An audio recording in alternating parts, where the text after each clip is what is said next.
kotse mo? Oh my gosh, ang bango-bango. Ano ginagamit mo?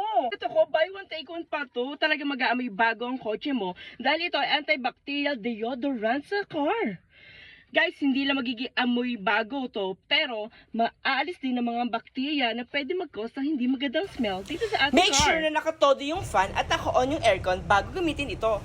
At eto na nga, gamitin na natin, ipipress nyo lang yan at lilive lang natin for 5 minutes at makikita nyo ang napakagandang resulta. Uy, grabe naman. Kaya naman pala napakabango dito sa loob. Yung parang bago siya na amoy malinis, amoy palang kabahid-bahid ng kabahuan. Hay, bibila ko niyan, promise. Thank you for the tips. Ayun nga guys, kung gusto nyo maging amoy mabango, amoy malinis, amoy bago ang inyong kotse, gumamit na nito. Click the yellow basket at order now.